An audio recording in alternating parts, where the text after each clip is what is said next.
Ayan, dito na uli ako. Ito ng bahay. So, ito na ang nagawa nila. Ayan, nabuo na. See? Pasok tayo sa loob ng kwarto. So, lahat ng mga simento. Ayan. Ito na, nabuo na nila yung malaking kwarto.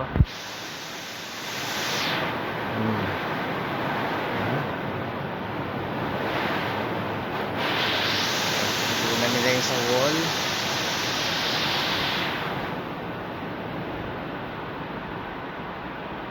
Okay. Kaya kailangan finish talaga yung sa loob.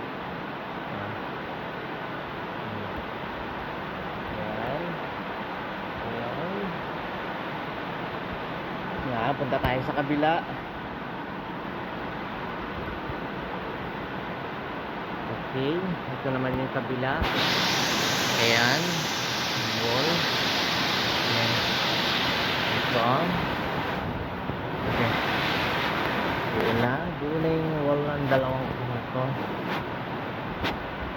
So may dalawang kwarto na. Doon na nila. So yun pa lang. Yun lang ang nagawa nila. Tsaka itong area na to. So ito pa yun. So now yun lang muna. Yun lang ang nagawa pa lang nila.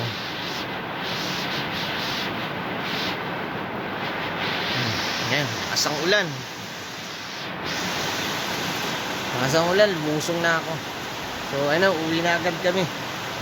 Ha? Yan muna ang ano ngayon. Timing, malakas ng ulan eh. So that's now for now. Okay, one last look at the house. Yan na ay si farmhouse.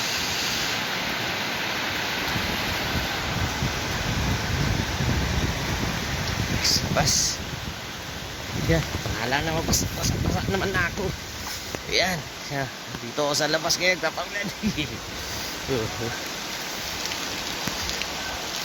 Okay na. Ayan na muna ang update ngayon. Okay.